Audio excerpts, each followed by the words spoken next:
में विराजमान मेरे प्राण प्यारे हरि हैं।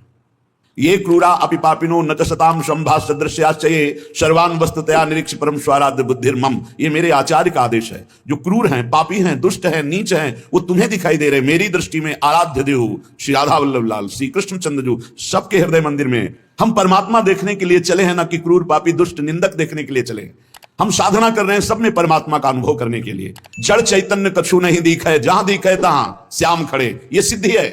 ये साधना की परिपक्व अवस्था है कि अपने इष्ट को वासुदेवा स्वरमिति सा महात्मा सुदुर्लभा, हम उस मार्ग के पथिक हैं। सत्संग सुने तो बहुत सावधान होकर सुने, एक एक शब्द रहस्यपूर्ण होता है।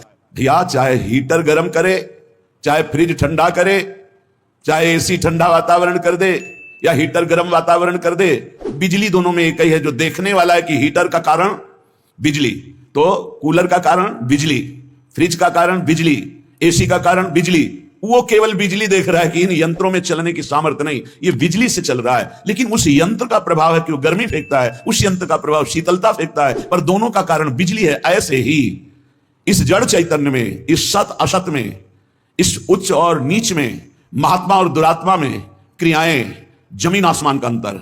पर साधक क्रिया दर्शन नहीं करता, साधक कारण तत्व को देखता है। तो कारण श्री हरिवंश भनम, कारण परम तत्व वही है, दूसरा नहीं। तुम्हारी दृष्टि स्थूल को देख रही है, शरीर और क्रियाओं को देख रही है, और संत और साधक भगवत मार्ग के पथिक उस तत्व का दर्शन करने निकले, तभी उन्हें तत्वदर्शी महात्मा कहा जाता है। इसीलिए अनाधिकारी संतों के वचनों का गूढ़ रहस्य न जानकर वो मनमानी आरोप थोप करके उनकी निंदा करके नर्कगामी होता है। तो कह रहे हैं उदासीन जग में रहो। तुमसे कोई मित्रता का व्यवहार करे तो जय जय, और शत्रुता का व्यवहार करे तो जय जय, क्योंकि उसकी मति है। लेकिन मित्र और शत्रु व्यवहार है, लेकिन परमार्थ में नहीं। परमार्थ में वही परमात्मा तत्व उसके हृदय में बैठा है, वही परमात्मा तत्व मित्र के हृदय में बैठा है। तो उदासीन जग में रहे, शत्रु मित्र नहीं कोई, सबके हित की कीजिए, सबके हित की, सबका मंगल, ये परमार्थ के पथिक। ऐसे पापी से आपको बात नहीं करनी चाहिए, आपके यहां नहीं आना चाहिए। कौन पापी है? पापी कौन है? हमारी समझ में पापी उसे तुम कहते हो जो भूल गया है, अपने स्वरूप को भूल गया, भगवान का विस्मरण हो गया, वही माया के गर्त में गिर गया। तो हम लोगों का कार्य क्या है? भूले हुए को स्मृति प्रदान करना।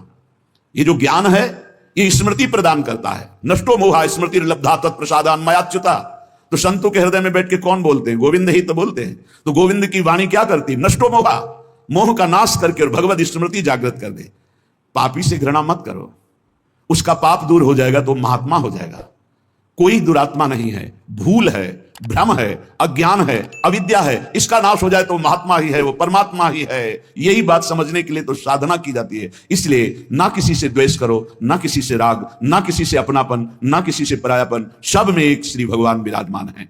ये जग सब है श्याम को, कासों की जय प्यार, कासों मानो बैरता वृथा होत है ख्वार। ये सारा संसार स्वयं श्याम सुंदर बने हुए हैं। मत्ता परतरम नान्यत किंचिदस्ति धनंजय, हे अर्जुन मेरे सिवा कुछ नहीं है, मैं ही मैं हूं। तो कह रहे फिर काहे को किसी से बैर करते हो, काहे किसी की निंदा करते हो? वो बैठा मुस्कुरा रहा है सच्चिदानंद की मैं छुपा छुपी का खेल खेल रहा हूं, तू पहचानने चला था, कहां पहचान पाया? मैं इस चादर को ओढ़े हुए जड़ चैतन्य की मैं ही विराजमान हूं, मुझको ढूंढ लो। संत खोजी होते हैं, क्या खोजते हैं? उसी परम तत्व को जो सब में विराजमान है। हरि इच्छा ही मानिए भली बात जो होए, जो बिगड़े सो जीव से ताको डारे धोए। उपासक अपने में कभी अहंकार न करे। जब अच्छे सद्गुण दिखाई दे तो हरि गुरु का प्रसाद है। अपने से गलती हो जाए तो उसे भगवान की इच्छा ना माने, ये हमारा अज्ञान है, हमारी गलती, हमारा दोष है, और उस दोष का प्रायश्चित करे, दंड दे, क्षमा ना करे। दूसरों को भले क्षमा कर दे, अपने मन को क्षमा ना करे। जो अपने मन को सब क्षमा करते, सब दूसरों के जरा से दोष को क्षमा नहीं कर सकते, अपने पहाड़ जैसे पाप को भी क्षमा कर देते। यहां सिद्धांत उल्टा है। परमार्थ का पथिक अपने राय भर के भी दोष को पहाड़ के समान मानकर उसका प्रायश्चित करता है, और दूसरे के पहाड़ के समान दोष को भी राय के समान भी नहीं मानता है। यह परमार्थ के पथिक का स्वभाव होता है। हमारे से अच्छा बन गया श्री गुरुदेव की कृपा, श्री लाडली जी की कृपा। बुरा हो गया ये मेरी गलती, मेरी वासना है, ये मेरा अहंकार है कहीं जो मेरे से गलती करवा दिया। यही बात गोस्वामी तुलसीदास जी कहते हैं, गुण तुम्हार समुझे निज दोषा, जय सब भांति तुम्हार भरोसा। सब प्रकार से आपके भरोसे है, जो गुण है वो हे हरि आपके प्रदत्त हैं, जो दोष है वो मैंने किया, मैं दोषी हूं। जो बिगड़े सो जीव सो ताको डारे धोए, उसका प्रायश्चित करे। सच्चा साधक कभी क्षमा नहीं करता अपने को, उसको प्रायश्चित गुरुजनों से मिलकर निश्चित करता है। जाओ इतने दिन व्रत रहो, परिक्रमा लगाओ, ये सब दंड मन को मिल रहा है, मन निर्मल होगा।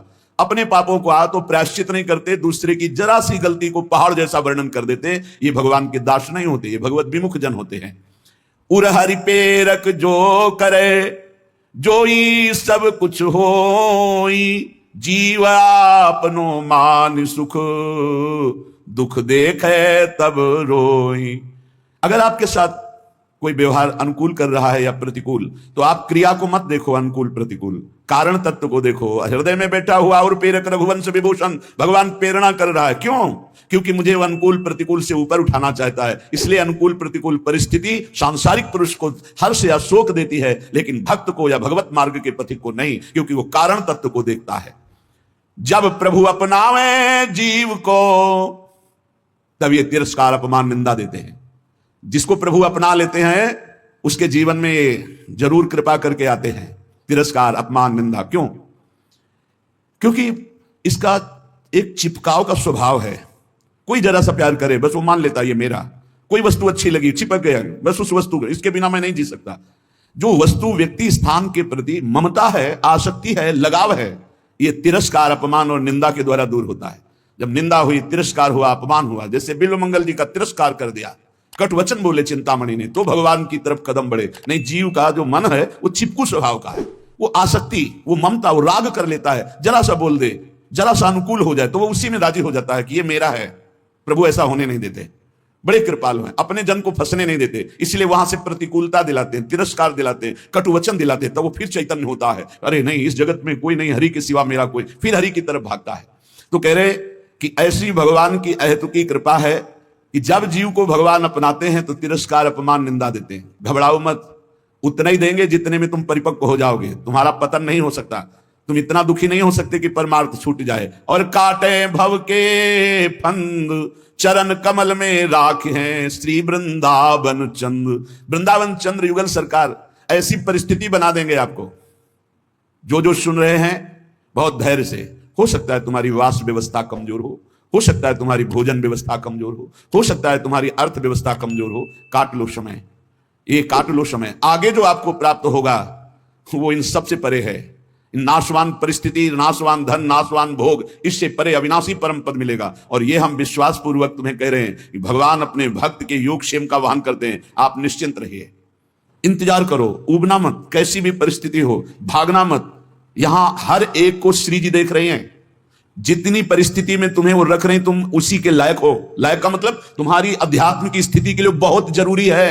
नहीं, मेरी प्रिया जो के पास कुछ कमी नहीं है, वो आप देख रहे हैं, आप स्पष्ट देख रहे हैं, आप समझ नहीं सकते स्थिति को। अगर हम गिरिराज जी जाना चाहते हैं परिक्रमा लगाने, तो हमारे 2-3 ब्रजवासी थे, उनसे जाके कहते दंडवत बाबा गिरिराज जी जाना है ना आपको, क्योंकि 1-2 बार जैसे ये 30 रुपया लीजिए आने जाने का किराया। आप कैसे तुम्हें बताए, केवल भगवद आश्रय रखना। तुम्हें जो भोजन की समस्या, जो वस्त्र की समस्या, जो वास की समस्या, जो अपमान, जो परिस्थिति, ये बहुत जरूरी है।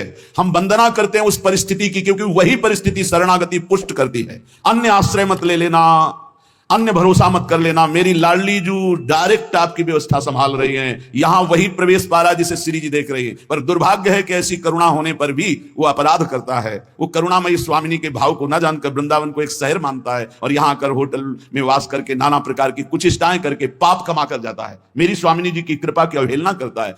प्रथम यथामति प्रणवं श्री वृंदावन अति रम्य, श्री राधिका कृपा बिनु सबके मनन गम्य। यहां प्रवेश भी नहीं कर सकते। जब स्वामिनी जी इतनी दयालु आपको कृपा की, आपका सौभाग्य वर्धन के लिए धाम बुलाया, तो यहां आकर थोड़ी तो साधना कर लो। यहां वो कार्य तो मत करो जो तुम्हें नरक ले जाने वाले हैं।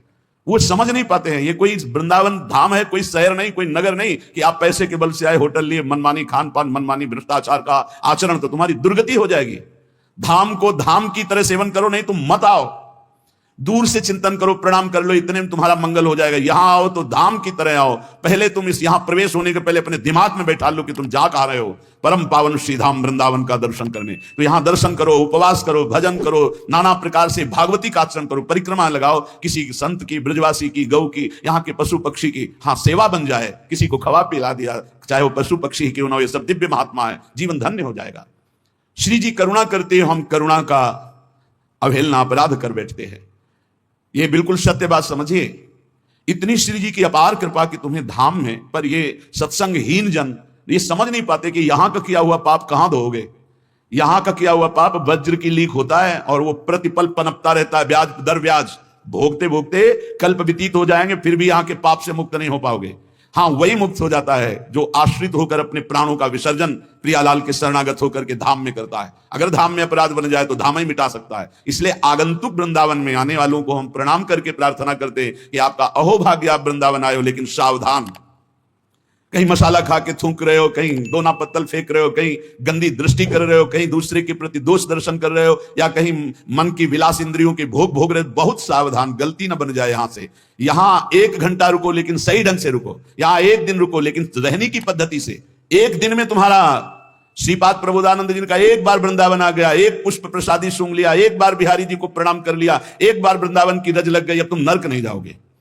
तो उल्टा भी इसका है, आप एक बार वृंदावन में आके पापाचरण कर लिए तो बचोगे नहीं नरक से, क्योंकि ये अमोघ धाम है। उपजाऊ भूमि में चाहे बमूल का पड़ जाए या गन्ना का पड़ जाए या दाक्षवारा का पड़, वो उपज जाएगी। आप वो क्या रहे हो वृंदावन में आकर, सत्कर्म भगवत भजन या दुष्कर्म पापाचरण। भगवत कृपा सब पर है, तुम्हें मनुष्य बनाया, धाम बुलाया, सत्संग करके, दर्शन करके भगवत प्राप्ति का मार्ग पुष्ट कर सकते हो, पर मनमानी आचरण करके अपने जीवन को नष्ट कर सकते हो। इसलिए सावधान। जब जिस पर हरि कृपा करते हैं, हम वंदना करते हैं उस परिस्थिति का जिसमें कोई व्यवस्था ना हो।